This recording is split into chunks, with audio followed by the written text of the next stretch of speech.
Bante, saya ingin bertanya Bante. Tadi kan pada saat meditasi jam setengah satu sampai setengah dua tadi, saya itu merasakan sakit gitu Bante. Mungkin karena kebanyakan meditasi ya Bante. Terus biasanya itu kalau sakit saya amati, lama-lama itu hilang sakitnya. Tapi tadi itu nggak hilang-hilang gitu Bante. Mungkin karena terlalu capek atau gimana. Terus saya itu ingat omongan Bante. Bante pernah bilang kalau pikiran itu cuma bisa merasakan satu hal. Jadi pada saat kita berpikir satu hal, kita tidak bisa merasakan hal lain. Jadi saya balikan, saya abaikan, saya fokus ke nafas, Pak. Setelah itu sakitnya itu hilang. Mungkin bukan hilang ya, tapi mungkin saya tidak merasakan gitu, Bante. Terus akhirnya saya tahan sampai hilang, terus habis itu belnya kan berbunyi, Bante. Jadi ada perasaan nyaman gitu, Bante. Tapi pada saat bel berbunyi itu, saya tuh merasa kok saya ini ingin teruskan gitu. Jadi kayak muncul kayak keserakahan gitu Bante. Terus saya pikir-pikir lagi, oh ini nggak boleh sepertinya ya. Jadi ya saya hentikan. Setelah saya hentikan itu sakitnya itu muncul lagi gitu Bante. Nah pertanyaan saya itu dua Bante. Satu, apakah bisa sakit itu hilang pada saat kita abaikan itu Bante? Terus yang kedua, apakah pada saat kita meditasi merasa nyaman, tapi pada saat kita sudah set waktu 1 jam gitu ya, terus kita merasa nyaman, terus kita nggak mau berhenti, kita teruskan, itu ada manfaatnya nggak Bante? Terima kasih Bante.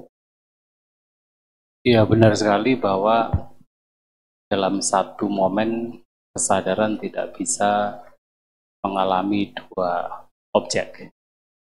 Artinya ketika mengalami satu objek, maka objek-objek yang lain itu tidak akan muncul atau tidak akan terkenali, tidak akan terdeteksi oleh kesadaran. Nah, sehingga ketika muncul rasa sakit, kemudian batin bisa menjadikan objek lain sebagai objeknya, nah rasa sakit itu akan terlupakan. Jadi tidak akan terasa karena kesadaran memiliki objek yang lain.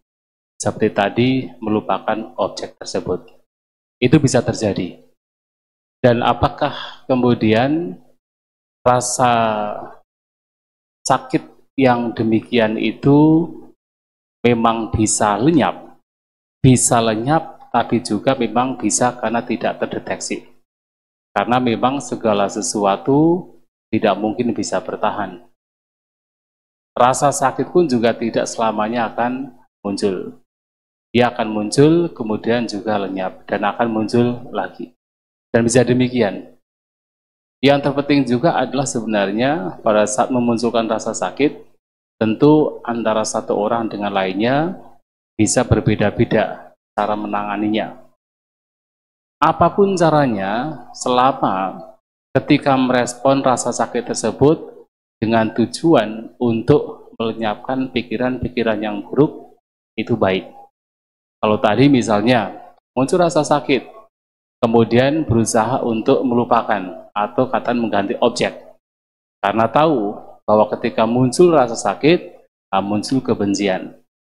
Nah, mengetahui bahwa kebencian itu tidak baik, kebencian itu adalah pengotor batin, perintang batin, kemudian mencari cara untuk bagaimana membawa batin untuk menjadikan objek lain sebagai objeknya. Kemudian kebencian tidak muncul dengan cara demikian. Itu juga baik. Mungkin yang lain akan menggunakan cara yang berbeda. Tetap mengamati rasa sakit yang muncul pada fisik. Tetapi di dalam mengamati rasa sakit, di sana juga dimunculkan kesabaran. Dimunculkan kekuatan bertahan, bersabar. Jadi di tengah-tengah sakit, tetap batin bersabar, tetap batin diupayakan untuk seimbang, itu juga baik. Itu juga bagian dari bagaimana mengembangkan batin. Atau orang lain menggunakan cara yang berbeda lagi. Ketika muncul rasa sakit pada fisik, ia mengamati bukan sakit fisiknya, tapi mengamati gejolak pikirannya. Gejolak biasanya berupa penolakan, berupa kebencian, berupa keinginan untuk mengubah posisi duduk yang muncul atas dasar kebencian. Nah, melihat gejolak pikiran demikian dan dia bertahan bersabar di sana, sehingga kebencian itu tidak menjadi kuat, bahkan lambat laun menjadi melemah, itu juga bagian dari meditasi. Bisa berbagai macam cara untuk bisa mengamati rasa sakit, apakah dengan mengamatinya rasa sakit fisik, atau mengamati gejolak pikiran yang muncul, atau seperti tadi mengganti objek. Apapun yang dilakukan itu baik selama itu bisa membawa kepada pengembangan batin atau membawa kepada kebencian, ketidaksukaan itu semakin berkurang. Itu bisa dilakukan satu sama lain dengan cara yang bisa berbeda-beda. Kemudian yang kedua, apakah dengan bermeditasi ketika sudah merasa nyaman dan itu diteruskan, itu adalah bentuk keserakahan? Sebenarnya selama seseorang memahami bahwa kenyamanan, kedamaian, ketenangan batin yang muncul disebabkan karena pikiran-pikiran yang buruk itu berkurang, dan seseorang meneruskan meditasinya, tidak apa, tidak masalah. Bukan karena kemelekatan terhadap kesenangannya, kedamaiannya, tetapi mengetahui bahwa ini adalah hasil dari pikiran yang semakin tenang. Dari tadi pikiran yang liar, dari tadi pikiran yang bergejolak, sekarang menjadi tenang. Kemudian kedamaian muncul, ketenangan muncul. Sehingga kemudian walaupun sudah lonceng, melanjutkan meditasi ya tidak masalah.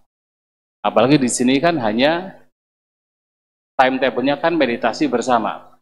Nah setelah itu kan masing-masing apakah mau melanjutkan duduk meditasi atau berjalan, itu dipersilakan. Sehingga ketika merasa kok masih oke, masih bisa melatih meditasi duduknya, yaitu tidak masalah untuk dilakukan. Yang menjadi masalah adalah ketika nanti pada saat tadi mendapatkan ketenangan, lantas kemudian ketenangan lenyap, muncul rasa kecewa, muncul rasa tidak nyaman, itulah yang kemudian harus juga sadari, harus dikenali bahwa ini adalah pikiran yang tidak baik. Bahwa kekecewaan, ketidaksukaan karena kehilangan kedamaian itu juga motor harus. Tapi pada saat ia bermeditasi, batinnya tenang, batinnya damai, karena pikiran-pikiran buruk itu berkurang, itu baik. Dan bisa. Nanti saya mau tanya, ini soal penyakit tadi, tapi bukan dengan meditasi, Bante. Kalau orang sakit itu dibacai Parita Bojangga Parita, Girimanda, itu kalau dia sedang sakit. Tapi kalau dia tidak sedang sakit, tapi punya penyakit, saya kan punya penyakit ya, punya penyakit dalam gitu ya. Kalau saya sering membaca Parita yang ada di itu buku Blessing Cure Sickness itu kan lengkap ya, Bojangganya Parita lengkap, sama ada kiriman Nanda Sutta. Itu saya kalau sering-sering baca itu, bolehkah dalam keadaan saya sekarang seperti ini, kan saya juga punya, tidak mungkin sembuh gitu loh. Itu gimana Bante? Boleh apa? Kalau parah baru boleh dibaca Parita itu? Ya, begini. Sebenarnya parita-parita yang diberikan di sana masuk, yaitu salah satunya Girimananda Sutta. Yang menjadi kekuatan itu bukan kata-katanya, tapi kita melihat peristiwa yang terjadi.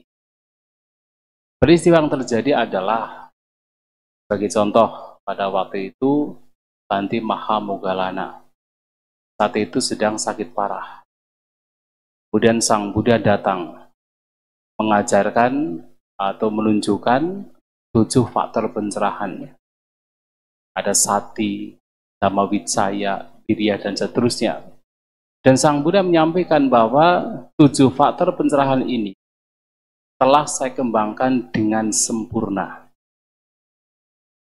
Mendengar apa yang disampaikan oleh Sang Buddha, Bante Mahamoggallana kemudian berpikir, saya saja yang melatih 7 faktor pencerahan yang diberikan oleh Sang Buddha sudah mendapatkan manfaat yang begitu besar.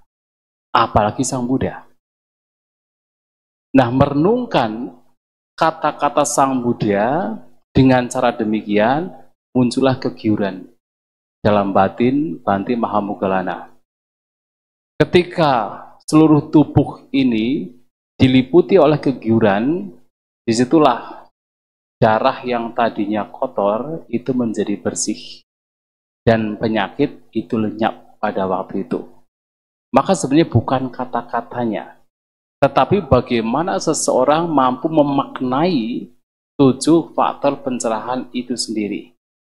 Ketika memaknai dengan benar, disitulah muncul rasa bahagia. Kebahagiaan karena bisa memaknai parita tersebut, itu yang akan membantu seseorang untuk bisa bebas dari penyakit yang muncul. Itu yang penting, bukan kata-katanya, tapi mampu memaknai untuk memunculkan rasa bahagia. Dan itu terjadi juga pada Bante Girimananda. Bante Girimananda ini sedang sakit. Kemudian Bante Ananda datang kepada Sang Buddha, meminta Sang Buddha, mohon Bante Girimananda sedang sakit, kalau Sang Buddha Bante bisa mengunjungi, itu akan sangat baik. Lantas apa yang disampaikan Sang Buddha? Kamu sekarang belajar 10 persepsi. Jadi ada 10 persepsi, dasasanya, yang isinya salah satu contohnya ada anicasanya, persepsi ketidakkekalan, anatasanya persepsi tentang anatta, asubasanya persepsi tentang asuba, dan seterusnya. Ada 10. Yang kemudian kamu belajar, kemudian disampaikan di depan Bante Girimananda. Kemudian Bante Ananda datang, setelah mempelajari 10 persepsi tersebut, kemudian datang Bante Girimananda dan disampaikan di sana. Yang membuat Bante Girimananda kemudian sembuh dari sakitnya itu bukan kata-katanya, tetapi setelah mendengar ajaran tentang 10 persepsi, muncullah rasa bahagia. Muncul rasa bahagia, muncul kegiuran. Dari kebahagiaan, kegiuran itulah yang kemudian membantu penyakit yang tadinya itu melanda Bante Girimananda itu lenyap. Sebenarnya semua parita, semua sutta yang kemudian dijadikan sebagai parita sutta yang untuk menyembuhkan itu bukan kata-katanya. Tetapi sejauh mana kita mampu memaknai untuk memunculkan rasa bahagia. Rasa bahagia itulah kemudian yang memberikan kekuatan. Kekuatan untuk bisa sembuh dari penyakitnya. Tapi harus diingat bahwa penyakit itu muncul dari berbagai macam faktor. Salah satunya kan memang adalah batin. Yang lainnya adalah makanan, yang lainnya adalah utuh atau iklim suhu, yang lainnya adalah buah karma. Ketika seseorang mendapatkan penyakit karena batinnya bersih, penyakitnya hilang. Tetapi kan ada penyakit yang muncul karena makanan. Ada penyakit yang muncul karena iklim. Ada penyakit yang muncul karena buah karma. Maka itu tidak bisa. Tetapi ketika batin tenang, batin damai, paling tidak itu bisa membantu.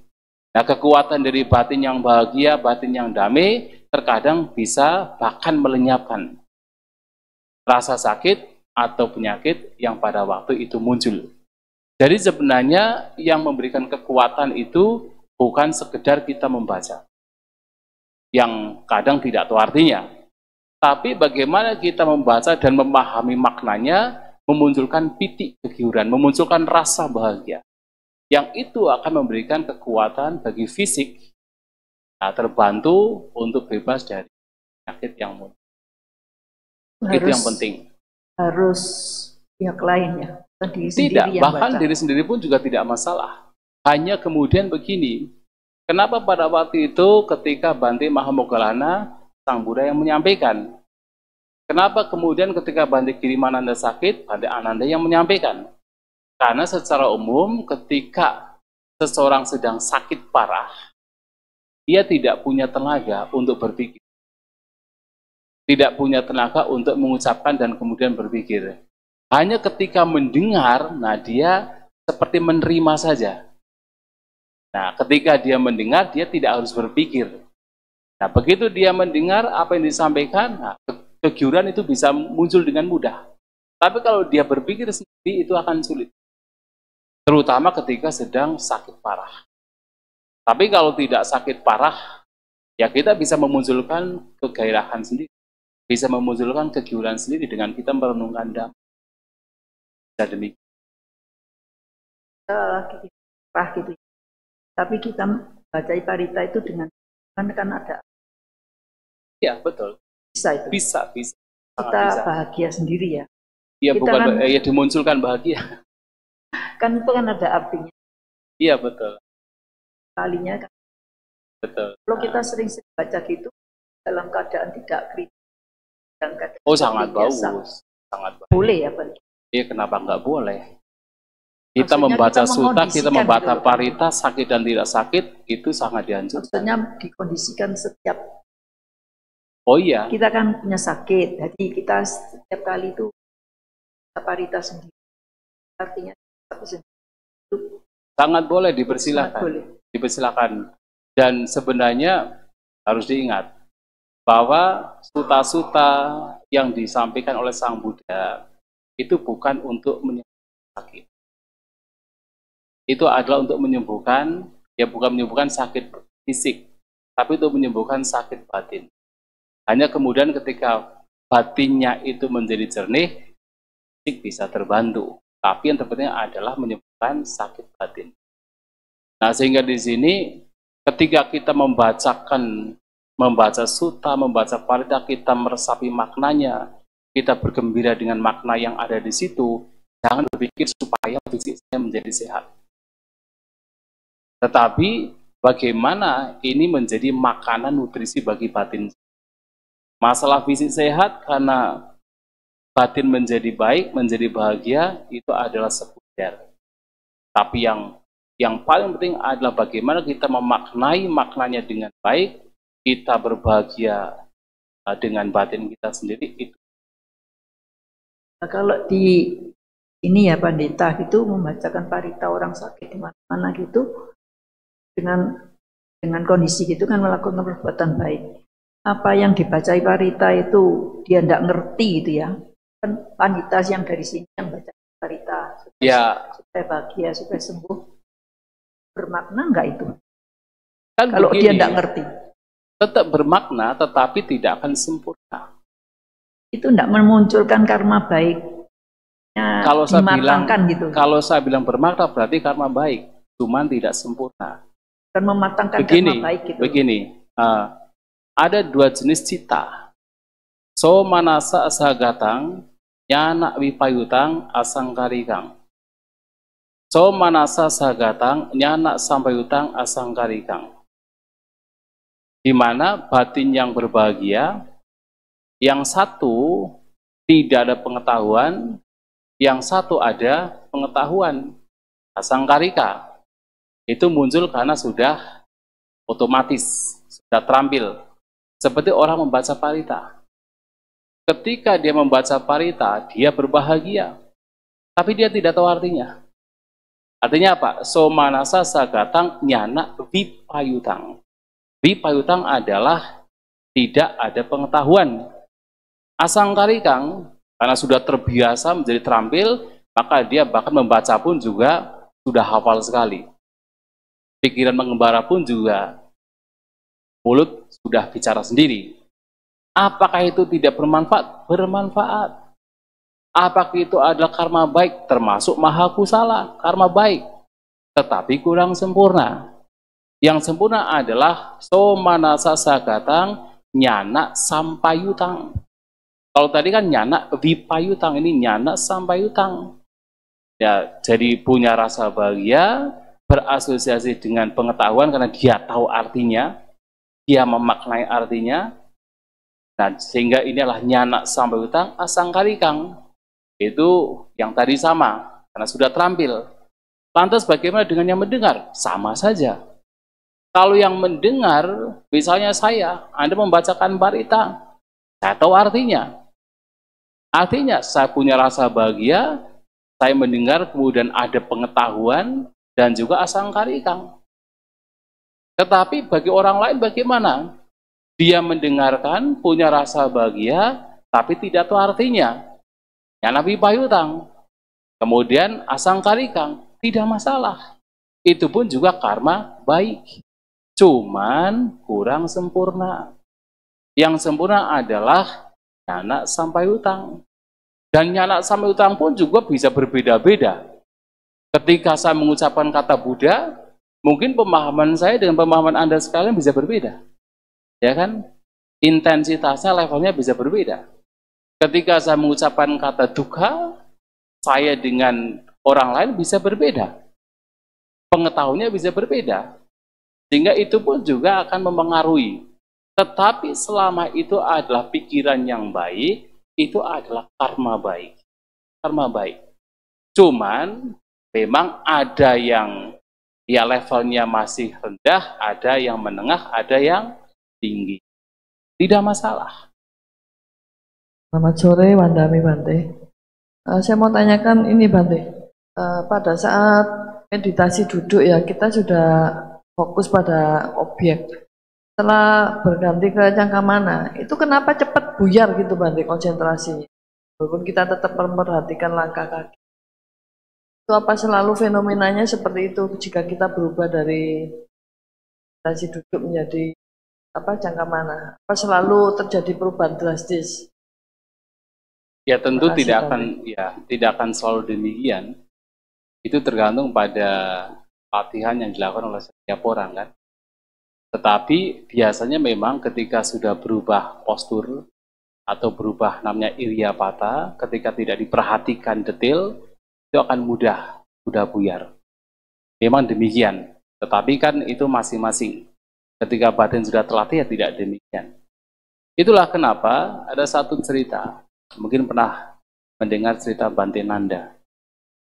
Ya adik dari Sang Buddha. Bante Nanda kan awalnya kan menjadi biku sebenarnya bukan untuk supaya terbebaskan toh. Menjadi biku supaya apa? Supaya dapat bidadari.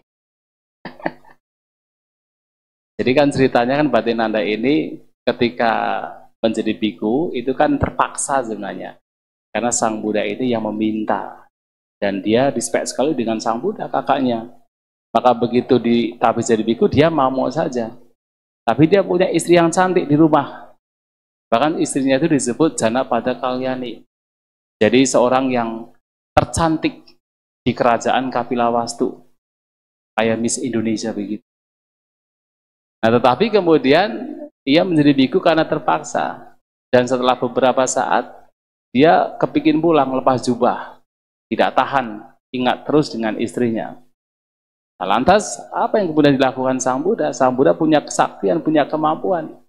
Dibawalah Bante Nanda ke alam surga. Di sana bertemu dengan banyak bidadari. Dan sebelum itu ia bertemu dengan seekor monyet betina yang sudah tua dengan telinga, hidung yang sudah terpotong. Kemudian setelah sampai di sana di alam surga, ditanyalah Bante Nanda ini, siapa yang lebih cantik? Para bidadari ini atau istrimu? Nah, dia bilang, wah kalau saya bandingkan dengan istri saya, wah istri saya sudah seperti betina monyet betina tadi. Padahal istri tercantik, wanita tercantik pun dianggap seperti monyet betina dibandingkan dengan para makhluk surgawi. Oke lah kalau demikian, Sang Buddha menyampaikan, saya yakinkan kalau kamu bertahan jadi biku, pasti mendapatkan para bidadari ini. Pas semangat dia. Tetapi Sang Buddha kan punya agenda. Setelah kembali ke alam manusia, kemudian menyampaikan kepada para biku lainnya, para siswa lainnya. Tahu nggak ya di Bante Nanda ini? Jadi biku bertahan karena apa? Ingin supaya mendapatkan bidadari. Itu menjadi celaan, menjadi kritikan bagi para biku lain. Karena tujuannya bukan demikian. Nah, lama-kelamaan karena dikritik demikian, Bante Nanda ini kan seorang bangsawan. Dia adik dari Sang Buddha, anak raja. Dia punya harga diri. Nah, dia berpikir, wah mulai saat ini saya tidak mau jadi biku hanya untuk supaya terlahir dalam surga, dapatkan bidadari. Saya harus mempraktikkan dhamma dengan serius, dengan tekun.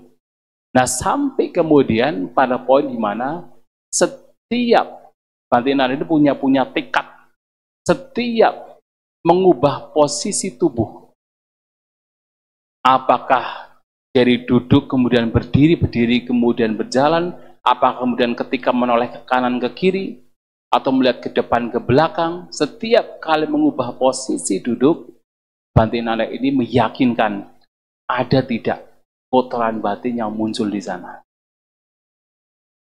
Meyakinkan ada tidak kotoran batin yang muncul di sana.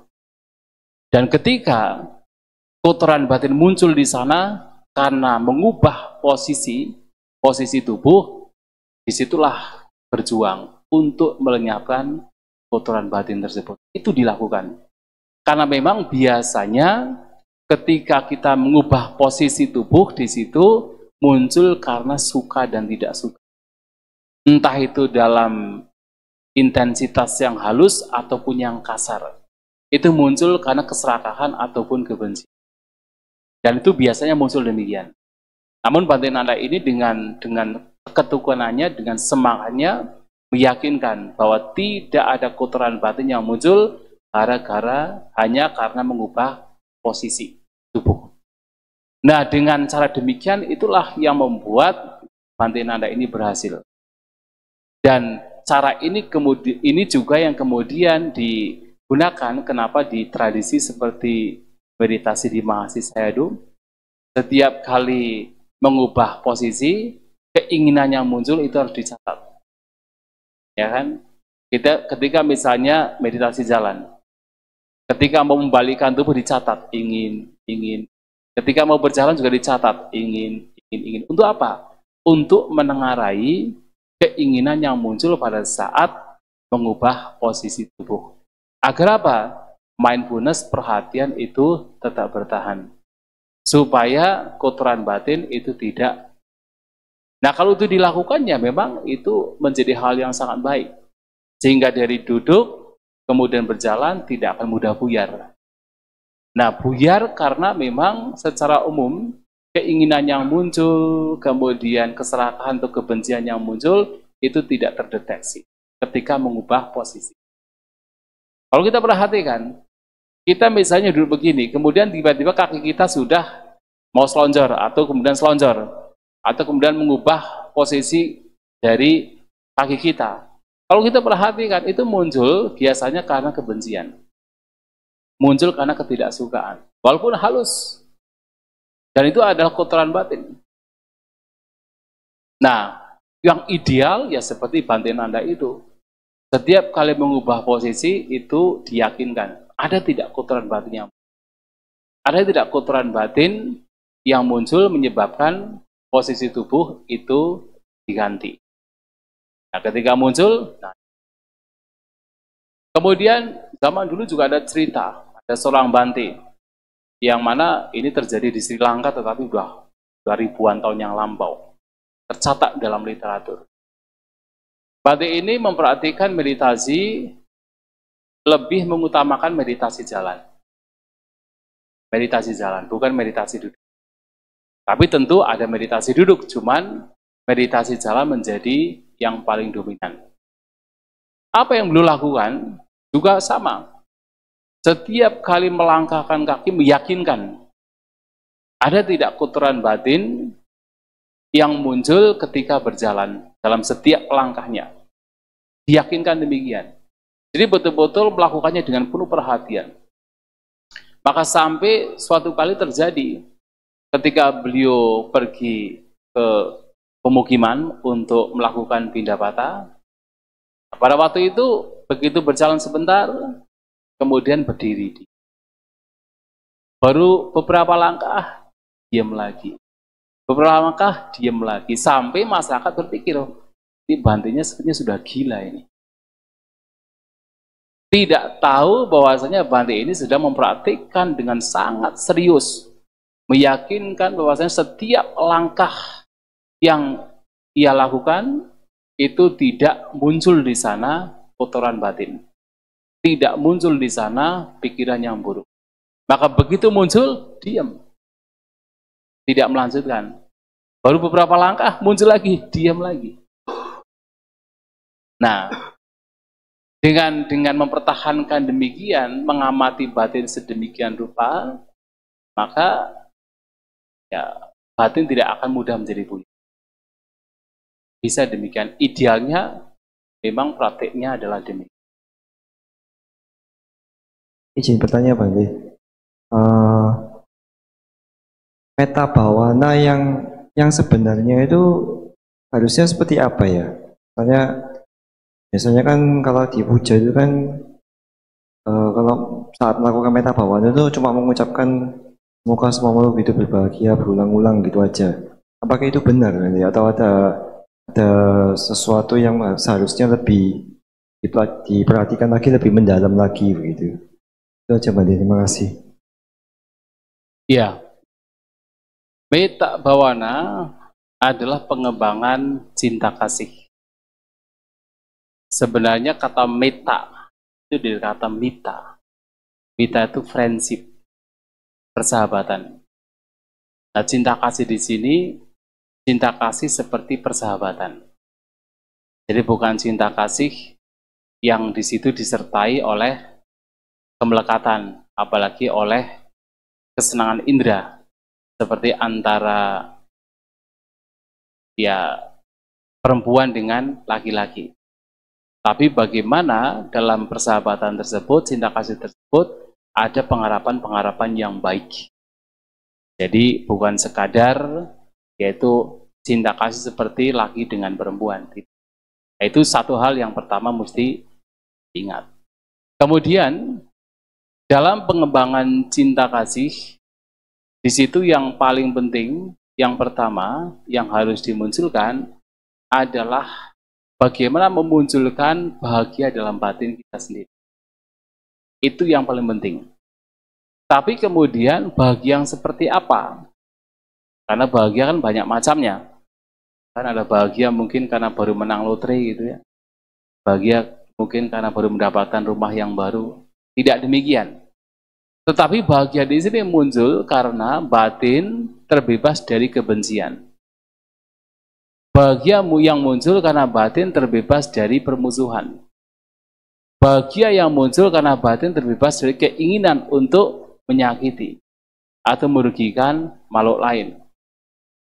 Jadi yang paling pertama yang mesti dimunculkan dan diyakinkan dalam batin adalah betul-betul dalam batin tidak ada kebencian terhadap siapapun. Betul-betul dalam batin tidak ada permusuhan terhadap siapapun. Betul-betul dalam batin tidak ada keinginan untuk menyakiti, untuk merugikan makhluk lain terhadap siapapun. Sehingga melihat ke dalam batin. Ketika dengan ucapan dalam batin misalnya, semoga saya bebas dari kebencian. Betul-betul dilihat, ada tidak kebencian dalam batin. Dan kalau kemudian ada ganjalan yang masih muncul, mungkin masih ada kebencian terhadap orang tertentu. Itu yang harus diupayakan dulu untuk dilenyapkan. Jadi ketika ada ganjalan berupa kebencian terhadap orang tertentu atau makhluk tertentu, itu harus dilenyapkan terlebih dahulu. Maka ketika dalam batin ada kata-kata semoga saya bebas dari kebencian, itu betul-betul tidak ada kebencian. Kemudian semoga saya bebas dari permusuhan. Betul-betul diyakinkan dalam batin, melihat dalam batin, tidak ada satupun orang, tidak ada satupun makhluk yang dimusuhi. Semoga saya bebas dari keinginan untuk menyakiti, merugikan makhluk lain. Betul-betul diyakinkan dalam batin. Dan betul-betul tahu bahwasanya tidak ada keinginan untuk menyakiti siapapun.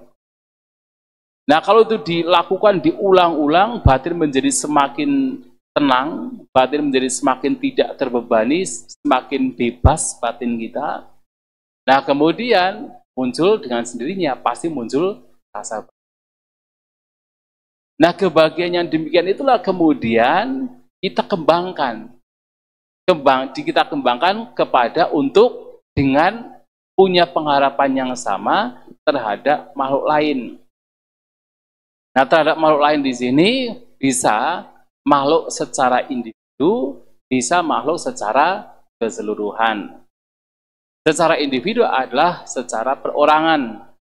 Tapi biasanya ketika memunculkan pengharapan demikian, biasanya untuk awal-awal ditujukan kepada orang yang pertama, bukan orang yang dicintai secara katakan nafsu ragawi, misalnya suami atau istri. Kenapa?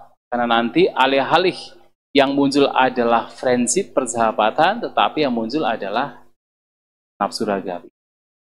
Yang kedua, jangan diarahkan kepada seseorang yang pernah dibenci atau pernah menyakiti.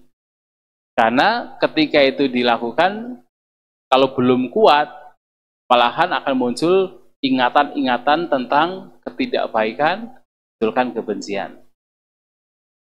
Kemudian juga tidak diarahkan kepada orang yang tidak dikenal.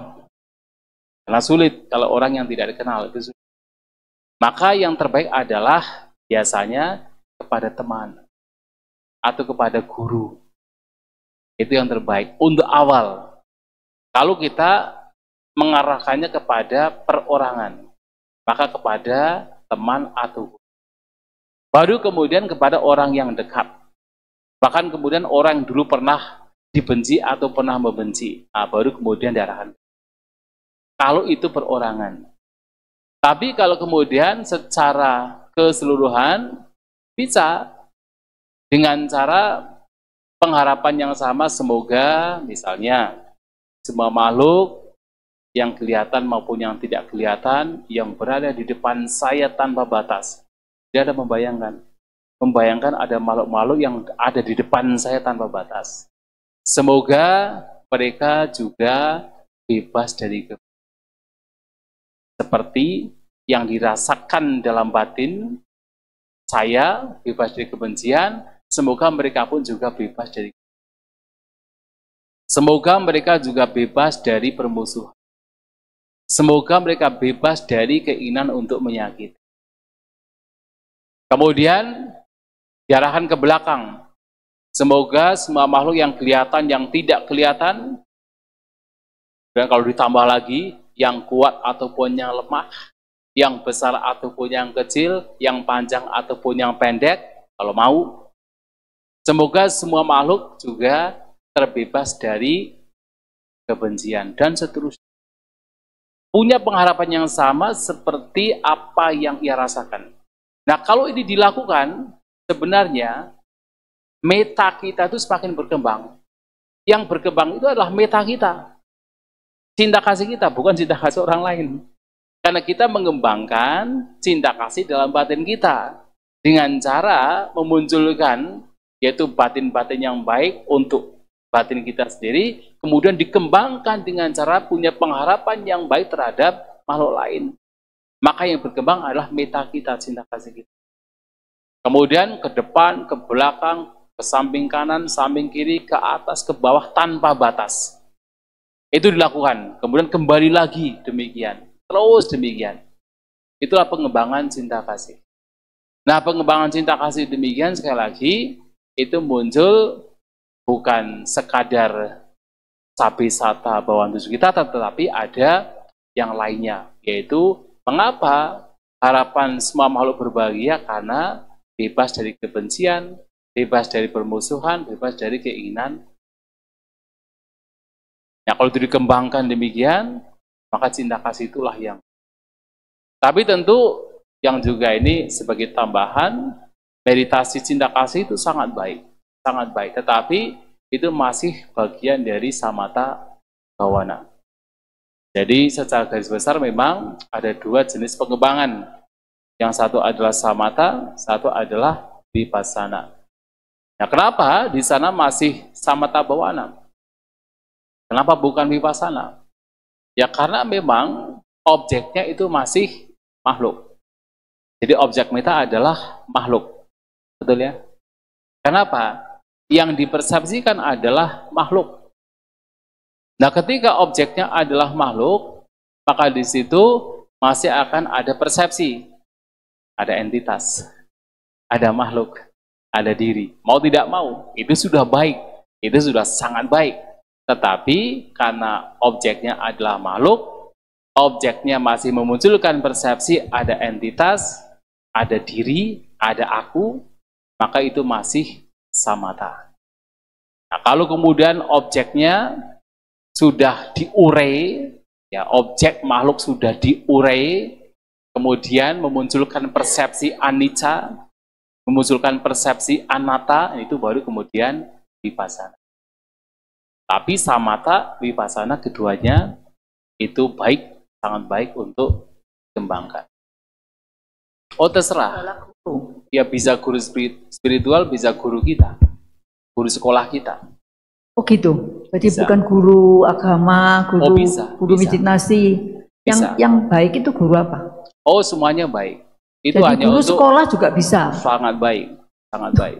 Karena Karena saya kurang paham itu kok guru ya. Guru Iya. apa maksudnya itu? bisa guru spiritual, bisa guru di sekolahan. Oh, Karena biasanya kalau terhadap guru itu dekat, tetapi tidak memunculkan seperti nafsu ragawi.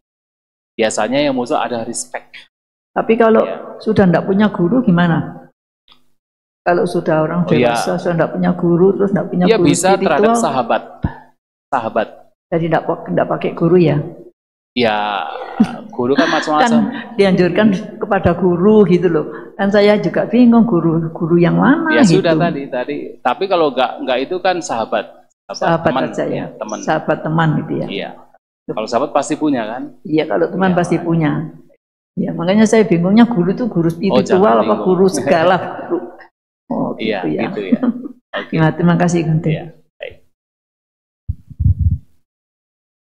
Sukiyoto Bante, Iya. menyambung yang tadi mengenai 3 yang tidak boleh kan, untuk yang misalkan pasangan yang dicintai secara nafsu, kemudian yang dibenci sama yang tidak dikenal. Nah, saya tuh pernah dijelaskan satu lagi yang tidak boleh kita tujukan meta bawana ini adalah teman tapi lawan jenis. Tuh, karena ditakutkan ada yang seperti ini, seperti ini.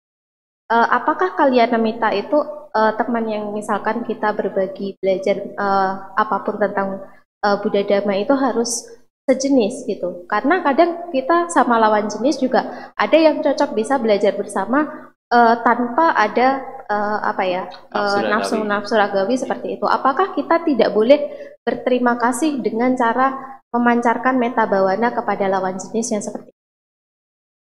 Sangat diperbolehkan, hanya itu adalah opsi. Artinya untuk awal-awal memang lebih baik dengan yang satu jenis gitu kan. Yang dengan beda jenis memungkinkan bisa memunculkan nafsu ragawi. Tapi kan itu juga masing-masing. Artinya itu hanya awal ketika melatih. Tapi kalau nanti sudah berkembang, bahkan terhadap suaminya sendiri, terhadap istrinya sendiri nggak akan ada masalah. Terhadap orang yang mungkin dulu pernah dilekati nggak akan ada masalah. Tapi untuk awal-awal memang anjurannya demikian. Tetapi kan lagi-lagi itu juga tergantung dari kondisi batin kita kan. Apakah misalnya ketika dengan lawan jenis, apakah kemudian bisa memunculkan nafsu ragawi? Kalau kita sudah yakin sekali tidak memunculkan nafsu ragawi, tidak ada masalah. Apalagi orang yang memang kita respect, kita menghormati, yang tidak memungkinkan memunculkan nafsu ragawi, ya itu nggak ada masalah. Tidak masalah. Dan pada akhirnya kan sebenarnya kita patut untuk memancarkan cinta kasih bukan hanya kepada perorangan, pada semua makhluk kan, pada akhirnya. Hanya untuk kalau kita melatih dari perorangan, itu ada batasan-batasan untuk mengawali. Tapi nanti untuk selanjutnya tidak ada masalah. Bahkan nanti kemudian semua makhluk kita patut untuk memunculkan pengharapan yang baik terhadap semua makhluk. Jangankan orang-orang yang baik, yang tidak baik sekalipun kita patut memberikan pengharapan yang baik. Yang dulu pernah membenci kita pun kita patut memberikan pengharapan yang baik. Jangankan kepada manusia, bahkan kepada binatang sekalipun kita patut memberikan pengharapan yang baik. Semoga mereka bebas dari. Pada akhirnya demikian. Dan kita kembali kepada batin kita. Kita mampu atau tidak ketika memancarkan cinta kasih kepada orang tertentu. Walaupun lawan jenis, kalau itu tidak ada masalah bagi kita, ada. Sesama jenis apakah kemudian pasti akan memunculkan akan baik ya? Belum tentu juga. Kalau orientasinya berbeda kan bisa memunculkan juga, atau ya kemudian bahkan ketika dengan lawan jenis nggak ada masalah kan. Jadi masing-masing akan yang tahu. Terima kasih Anu dan Bante. Baik, Bapak Ibu, apakah ada yang bertanya lagi?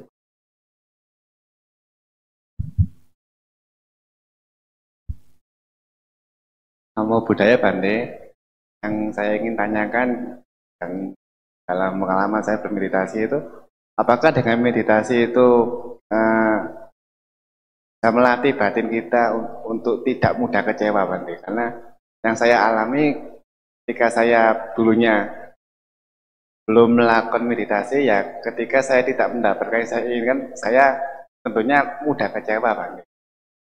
Terus saya ketika bermeditasi, melatih meditasi, ketika saya mendapatkan yang tidak diinginkan, maka saya tidak mudah kecewa, Bang. Karena yang saya pelajari juga, semakin kita berusia, semakin kita menghadapi usia tua itu, katanya semakin banyak menghadapi yang ketidakpuasan dan juga kekecewaan, Bang. Oleh karena itu, sejak muda ya mesti dilatih ya mindfulness ini supaya apa? Supaya terlatih menghadapi ketidakpuasan dan kekecewaan, Bante. Karena salah satu orang berbuat jahat adalah ya dari ya itu tadi kekecewaan, terus berujung kebencian, dan kebencian berujung kejahatan, Bante. Nah, mohon bicaranya, Bante. Iya. Terima kasih. Ya tadi kan sudah dirasakan sendiri sebenarnya kan. Oh ternyata dengan bermeditasi seseorang tidak mudah kecewa, itu sudah sangat benar. Selama meditasi dilakukan dengan cara yang benar, maka penerimaan terhadap perubahan itu akan semakin berkembang. Orang tidak bermeditasi kan batin mudah sekali terseret oleh suka dan tidak suka. Ketika muncul yang menyenangkan, muncul keserakahan untuk mudah menggenggam, melekati, mencari, mengejar. Diperoleh, kemudian tidak mau dilepas. Kemudian ketika mendapatkan yang tidak menyenangkan, mudah sekali untuk membenci, menolak, tidak suka. Terus diseret oleh suka dan tidak suka. Ketika orang tidak mengembangkan, tidak melatih batinnya. Dan itu adalah habit, kebiasaan yang memang sudah dilatih sejak zaman dulu. Kalau kita tidak bicara tentang kehidupan yang lampau, sejak kita lahir, kita dilatih oleh orang tua kita, oleh lingkungan, oleh diri kita, untuk selalu diumbang-ambingkan oleh suka dan tidak suka. Tetapi kemudian pada saat kita bermeditasi, kita itu melatih untuk menerima perubahan. Dalam bermeditasi, kita bisa merasakan betapa perubahan itu terjadi sangat cepat. Betul ya? Pada saat duduk, bentar nyaman, kemudian kita tidak nyaman, muncul. Sebentar kemudian, nyaman lagi. Kemudian tidak nyaman lagi. Terus akan demikian. Nah, ketika seseorang tidak bermeditasi, ketika muncul ketidaknyamanan, langsung menolak, mencari kesenangan. Menutupi ketidaknyamanan dengan kesenangan. Maka ada satu ungkapan yang sangat latah di antara kita. All is well. Pernah dengar ya? Bahkan pernah dijadikan moto ya. All is well. Semua baik. Ya, semua baik ketika tidak bermeditasi. Tapi begitu bermeditasi, apa yang terjadi? Yang muncul adalah ketidaknyamanan.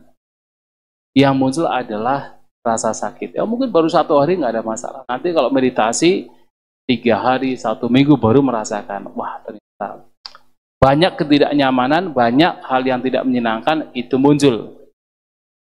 Nah, ungkapan all is well itu jadi, wah hanya tidak juga ya, ternyata banyak penderitaan juga yang muncul. Padahal yang terjadi adalah ketika dalam kehidupan sehari-hari pada umumnya, ketika muncul yang menyenangkan, digenggam erat. Begitu muncul yang tidak menyenangkan, langsung ditutupi dengan kesenangan. Kesenangannya dengan apa? Oh banyak. Pergi ke mall. Rasa bosan sedikit, pergi ke mall. Pergi ke restoran. Pergi ke tempat untuk sightseeing dan sebagainya. Untuk menutupi ketidaknyamanan yang muncul. Nah, seakan-akan hidup itu ya fine-fine saja. Hidup itu ya all is well. Tapi begitu duduk bermeditasi, barulah muncul ketidaknyamanan. Bedanya adalah pada saat tidak bermeditasi, muncul ketidaknyamanan ditutupi dengan kesenangan. Tapi ketika bermeditasi, muncul rasa tidak nyaman, harus dihadapi. Ya kan ada sakit tadi, harus dihadapi kan? Mencoba untuk bertahan, mencoba untuk bersabar. Harus dihadapi. Nah, menghadapi ketidaknyamanan ini adalah juga cara untuk menerima sebuah fakta bahwa hidup itu memang berubah. Tidak semua yang datang pada kita itu semuanya nyaman. Kadang nyaman, kadang tidak nyaman. Terus mengalami perubahan. Nah, hanya melatih ini saja. Melatih untuk menerima ketidaknyamanan, bahkan hanya sekadar melatih menerima rasa sakit saja, itu akan berdampak pada batin kita. Ketika suatu saat nanti mendapatkan ketidaknyamanan, berubah ketidaknyamanan yang bukan sekedar fisik, bahkan mungkin kehilangan, atau perpisahan dengan orang yang dicinta, atau kehilangan sesuatu yang dihargai, karena terbiasa menerima perubahan inilah, maka batin tidak akan mudah kecewa. Batin bisa bersabar. Batin bisa menerima dengan baik. Itulah kenapa meditasi itu adalah juga cara untuk memunculkan batin yang seimbang. Di tengah-tengah perubahan, batin tetap seimbang. Tidak terseret oleh suka maupun tidak suka. Sehingga juga tidak akan mudah terseret oleh kekecewaan ketika yang tidak nyaman itu muncul. Dan itu bahkan diberikan oleh Sang Buddha pada saat beliau mau meninggal. Ya kan, nasihat terakhir beliau itu apa? Ketika mau meninggal. Vaya dhamma sangkara apamadena sampadena. Beliau mengingatkan kembali kepada para siswa beliau, vaya dhamma sangkara. Segala sesuatu yang berkondisi mengalami kepadaman. Dengan kata lain, semua hal yang datang pada kita, semua hal yang kita alami, pasti akan mengalami perubahan.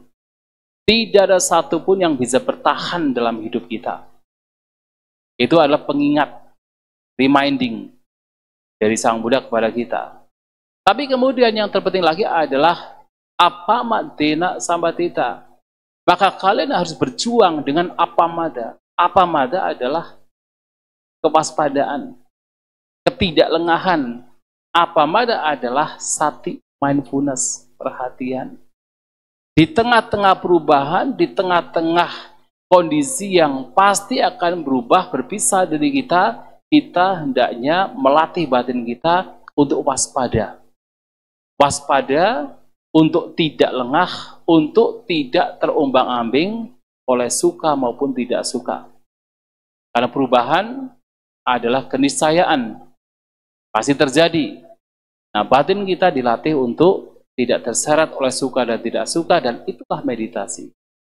Nah, dengan melatih batin demikian, maka tidak mudah seseorang menjadi kecewa ketika mendapatkan ketidaknyamanan, mendapatkan kehilangan.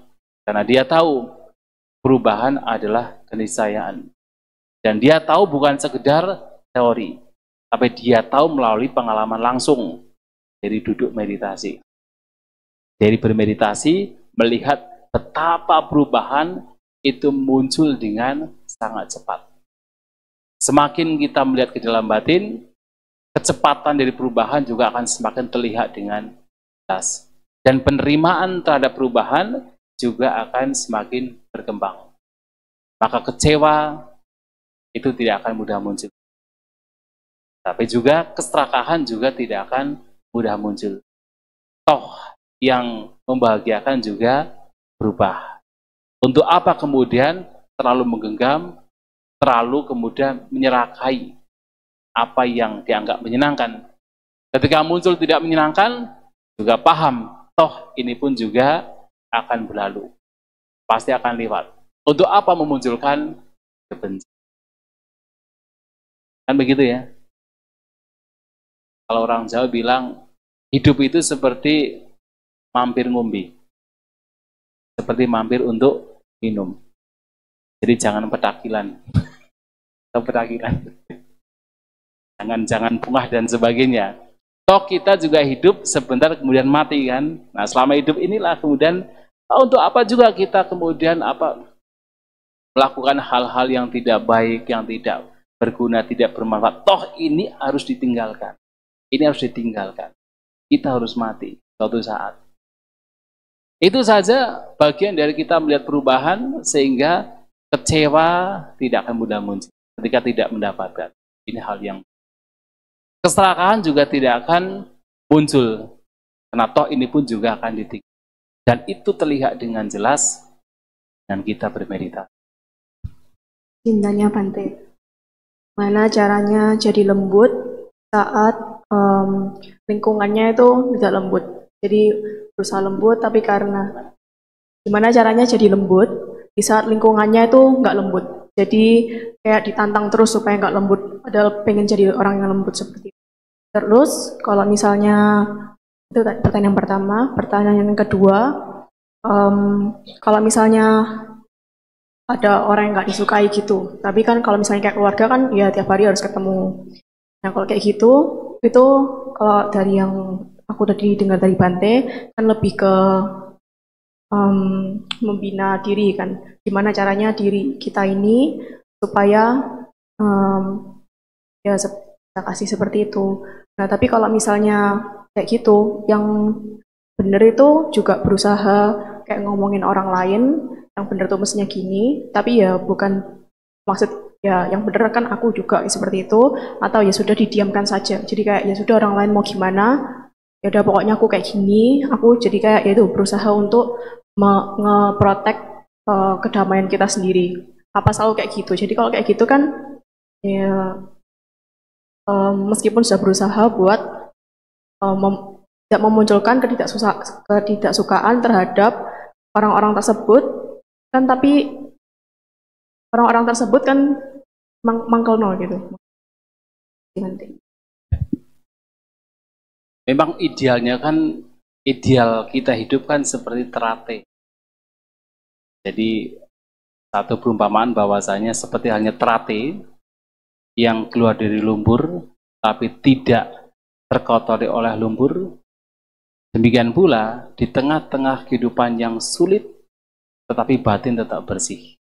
Itu memang idealnya demikian.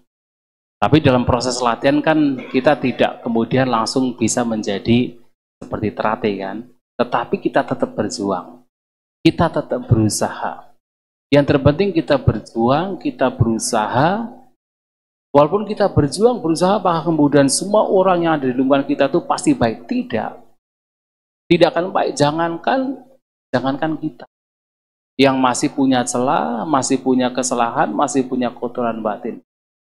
Bahkan Sang Buddha sendiri yang dikatakan sebagai manusia yang sudah bebas dari segala celah, bebas dari segala kotoran batin, tindak tanduknya sudah betul-betul tidak ada celah sedikit pun. Ada juga orang-orang yang tidak suka dengan beliau. Ada juga. Kan banyak cerita kan, seperti pernah difitnah oleh Cinca, menghamili Cinca, pernah itu. Kemudian difitnah oleh Sundarika, dan banyak yang berusaha untuk membuat Sang Buddha itu down, tapi kan Sang Buddha tidak mungkin down kan. Nah, kita bisa melihat bagaimana orang-orang yang besar, orang-orang yang agung yang sudah melakukan yang terbaik pun masih mendapatkan hal-hal yang tidak baik di lingkungan, apalagi kita. Maka Sang Buddha pernah menyampaikan bahwa 8 kondisi dunia itu akan terus kita alami. 8 kondisi dunia. Untung, rugi. Nama baik, nama buruk. Tercela, dipuji, suka dan tidak suka, atau suka dan duka itu akan terus datang pada kita. Dimanapun kita berada, hidup dimanapun pasti akan datang pada kita. Nah, tetapi bedanya adalah orang yang batinnya tidak terlatih, ketika mendapatkan untung, nama baik, pujian, mendapatkan suka, dia bergembira sekali.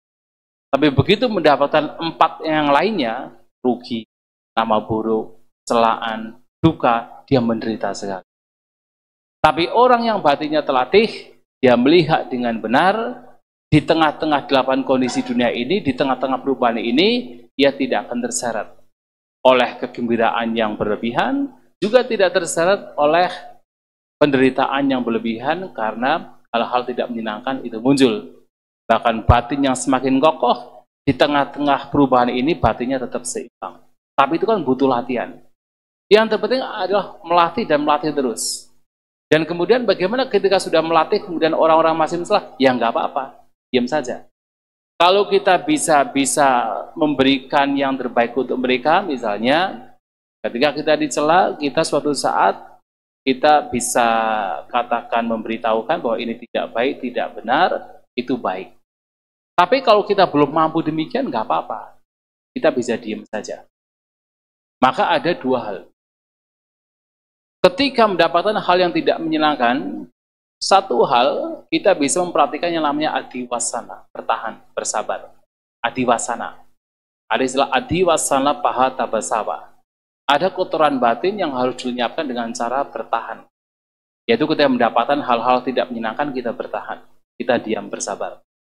Tapi memang ada kalanya ketika ternyata dengan cara demikian tidak bisa, ada cara yang lain. Pariwajana bahadabasa, yaitu melenyapkan kotoran batin dengan cara menghindar. Kalau kita belum bisa menghindar, ya sudah bertahan. Kita melatih dengan cara bertahan. Apalagi kalau kita memang tidak bisa bebas dari lingkungan di situ, mau tidak mau kita bertahan. Tapi kalau suatu saat misalnya ada kemampuan untuk bisa menghindar, kita bisa menghindar. Kalau bertahan gitu kan jadinya menggerutu lama-lama, kayak udahlah ya gitu terus. Tapi... Nah, iya, makanya kesabaran bertahan di sini jangan hanya sekadar bersabar, jangan hanya sekadar bertahan, tapi bagaimana kesabaran pertahanan batin di sini harus muncul dari kebijaksanaan. Nah, ini akan berbeda.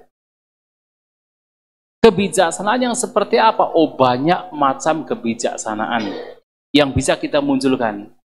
Misalnya apa? Kenapa saya bertahan, bersabar, muncul kebijaksanaan? Ya, ini kan juga bagian dari buah karma perbuatan saya. Barangkali dulu saya pernah melakukan hal-hal yang tidak baik, sekarang saya mendapatkan buah karmanya. Dengan kita memunculkan pemikiran demikian, kesabaran kita menjadi berkembang. Karena mau tidak mau, apa yang kita alami sekarang, itu juga hasil dari perbuatan kita. Mungkin bukan kehidupan sekarang, tapi kehidupan yang lampau. Nah, hitung-hitung saya membayar karma-karma buruk yang sudah pernah saya lakukan. Nah, sehingga apa? Sehingga kita bisa legowo, kalau legowo ya, bisa menjadi letting go gitu. Atau misalnya, dengan perenungan yang lain. Dengan seperti apa? Justru dengan saya mendapatkan ketidaknyamanan seperti ini, disinilah saya melatih kesabaran itu sendiri. Ingat dengan pernyataan Sang Buddha, jadikanlah celaan, hinaan orang lain sebagai guru Anda, guru untuk melatih kesabaran. Kalau tadi bilang guru kan, nah di sini adalah guru, bukan guru secara fisik, tetapi bahwa kondisi yang tidak menyenangkan itu adalah juga guru. Karena kita akan tahu sejauh mana kesabaran kita itu sudah berkembang hanya ketika kita berada dalam zona yang tidak nyaman. Kalau kita itu berada di zona yang nyaman, kita tidak tahu. Kalau semuanya fine, semuanya smooth, semuanya baik, kita tidak tahu kalau kita itu sudah berkembang dalam kesabaran. Baru kemudian ketika mendapatkan celaan, mendapatkan hinaan, baru kita tahu, oh ternyata masih ada kemarahan. Ternyata masih ada kebencian. Artinya kalau sudah masih ada demikian, oh berarti saya harus melatih lagi. Jadi bukan kita menjadi down. Misalnya Anda ada hal yang tidak menyenangkan, menggerutu. Itu kebencian. Bukan menjadi down, tetapi ini menjadi satu pengingat. Oh berarti saya harus melatih batin lagi. Ternyata kebencian masih ada. Ternyata saya masih komplain, masih menggerutu. Nah maka saya harus melatih lagi untuk melatih kesabaran. Nah, selama yang dilakukan dalam hidup kita itu baik, orang mau bicara ini, bicara itu, sudahlah. Kita tidak bisa katakan membuat orang di lingkungan kita itu semua baik pada kita. Tidak bisa. Sang Buddha pernah menyampaikan begini, ada berbagai macam ucapan. Ucapan yang menyenangkan, ucapan yang tidak menyenangkan. Ucapan yang dilandasi cinta kasih, yang dilandasi kebencian. Ucapan di saat yang tepat, ucapan di saat yang tidak tepat. Seperti apa? Lagi tidur, diudak-udak pintu kan tidak tepat ya. Atau kemudian ucapan bermanfaat, ucapan tidak bermanfaat. Kemudian menyampaikan, kita tidak bisa mengatur bahwa semua orang yang datang kepada kita harus mengucapkan yang bermanfaat, mengucapkan yang didasari oleh cinta kasih, mengucapkan kata-kata pada waktu yang tepat, mengucapkan kata-kata yang menyenangkan, tidak bisa. Kalau kita menginginkan demikian, itu diibaratkan seperti seseorang ingin menghancurkan bumi, kemudian mencangkul bumi, mengencingi, dan sebagainya, meludahi, sambil mengatakan, bumi hancur, bumi hancur, bumi hancur. Bisa tidak? Mustahil kan? Artinya, sangat mustahil untuk mengatur bahwa semua orang yang ada di sekitar kita harus semuanya baik. Nah, dengan merenungkan ini saja, kita bisa menerima, oh ya memang wajar bahwa orang-orang di sekitar kita itu tidak semuanya baik dengan kita. Jangankan orang di luar, mungkin orang tua kita sendiri, mungkin saudara kita sendiri, mungkin teman kita sendiri, justru mereka yang kadang-kadang mengucapkan kata-kata yang tidak benar. Kayak gitu-gitu diomongi apa didiemi. Tapi kalau nggak diomongi kan ya gitu terus. Ya makanya pertama, kalau memang kita mampu untuk memberitahu, baik. Tapi Sang Buddha mengatakan begini, kalau ada orang datang kepada kalian, kepada para siswa beliau kan, mencela Sang Buddha, mencela ajarannya, mencela kalian sangga, jangan karena itu kalian menjadi marah. Jangan karena itu kalian menjadi benci, jangan karena itu kalian menjadi tidak suka. Nah artinya, yang pertama adalah apapun yang dikatakan oleh orang lain, yang pertama, lihat dulu batin kita. Tidak. Jadi yakinkan bahwa tidak ada kebencian, tidak ada ketidaksukaan, batin tenang, setenang-tenangnya. Nah apakah kemudian setelah batin tenang, kemudian diam? Tidak juga. Yang mudah mengatakan, ketika nanti ada waktu yang tepat, bisa disampaikan bahwa apa yang kamu katakan itu tidak sesuai, itu tidak benar, bisa dilakukan. Tetapi yang pertama adalah tenangkan. Jadi kita tidak merespon dengan kebencian. Karena kalau kita merespon dengan kebencian, nanti tidak akan ada endingnya. Akan terus demikian. Tenangkan dulu setenang-tenangnya, tidak ada kebencian, baru ketika waktunya tepat, ketika mungkin lagi santai, lagi rileks, waktunya tepat, baru kemudian bisa Nyari keadilan tuh aslinya nggak bisa ya. Kalau nyari keadilan jadinya sengsara. Sengsara sekali, sangat sengsara sekali. Nyari keadilan tuh nggak bisa ya. Iya, iya. Kita bisa mencari keadilan, tetapi dengan batin yang tenang dulu. Nah, ketika kemudian mencari keadilan kok tidak bisa, maksudnya tidak mendapatkan apa yang kita harapkan, ya kita tidak memutuskan kebencian juga. Karena memang tidak semua yang kita inginkan sesuai dengan harapan kita. Itu juga sebagai fakta. Hukum alam demikian, fakta di dunia itu demikian. Yang pincang naklah batik tampi tukang. Salah satu fakta dunia adalah bahwa apa yang kita inginkan belum tentu sesuai dengan harapan. Dan itu memang duka, itu memang penderitaan, dan itu fakta. Jadi meskipun jadi orang idealis itu bagus, tapi kalau misalnya jadi bikin sengsara ya jangan berarti. Ya jangan, kalau bikin sengsara, idealis itu bukan yang katakan. Justru orang yang betul-betul baik itu adalah orang yang bisa fleksibel. Bisa belajar, orang yang bisa berada di tengah-tengah. Misalnya apa? Mungkin orang berpikir, meditasi misalnya, kalau kita konteksnya meditasi ya. Duduk lama sekali, itu seperti orang meditasi yang ideal sekali kan. Tidak demikian. Justru harus tengah-tengah. Dia tahu kapan harus duduk, tanpa merusak fisik. Dia tahu kapan dia harus berjalan, tanpa merusak fisik. Harus selalu berada di tengah-tengah. Maka ajaran Buddha itu selalu apa? Majjhima Patipada, jalan tengah. Dari yang paling dasar sampai yang paling halus itu harus jalan tengah. Kadang-kadang ada orang begini. Ini kemarin kita berdiskusi waktu di Budigiri. Mungkin pernah melihat, mohon maaf ya.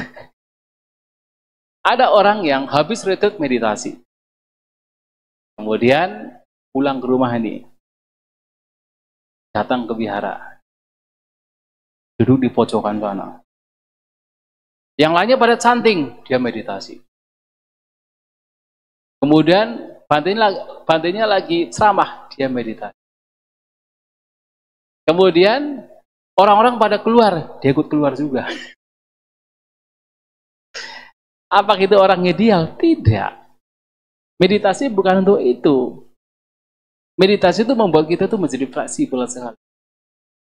Menjaga batin tetapi dengan sangat fleksibel. Ketika datang ke wihara ya orang lain canting, ikut canting. Tapi batin tenang. Ketika mendengarkan dhamma ya mendengarkan dhamma juga. Ketika orang pulang ke rumah ya pulang ke rumah juga. Tetapi ada yang demikian. Ya mungkin mentang-mentang habis meditasi kemudian datang ke vihara, duduk di sana pojokan, lain lagi pada saat itu dia meditasi. Tanpa disadari, itu adalah keakuan. Untuk menunjukkan, ini loh saya bermeditasi. Kan jadi nggak cocok kan? Mungkin orang berpikir, itu adalah idealnya meditasi begitu. Di tengah-tengah berbagai macam hal, dia tetap duduk diam. Tapi kan tidak sesuai dengan apa situasi dan kondisi kan? Nah, orang yang sebenarnya baik, orang yang katakan ideal dalam konteks baik justru adalah orang yang mampu fleksibel. Seperti beginilah, seperti kita itu mau pergi ke tempat tertentu harus melewati hutan. Nah, di tengah hutan itu banyak bahaya. Sangat banyak bahaya. Ada bahaya harimau, bahaya buaya, bahaya semak belukar, bahaya jurang. Kalau orang ideal barangkali lurus saja kan, lurus. Tahu masuk jurang. Lurus tahu kemudian masuk ke perangkap harimau. Lurus kemudian masuk kepada perangkap buaya. Tapi orang yang pandai kan dia tahu kan, oh ada buaya yang melipir ke sana. Oh ada harimau melipir ke sana. Oh ada jurang melipir ke sana. Kan begitu kan? Berbelok-belok sesuai dengan situasi dan kondisi. Akhirnya sampai kepada tujuan. Itulah orang bijaksana. Tahu apa yang terbaik dalam situasi kondisi yang berbeda-beda. Ada waktu kita untuk diam.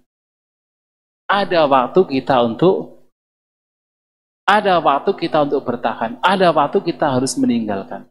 kita tahu. Tapi semua itu adalah demi kebaikan bersama. Itu adalah orang yang lebih bijak.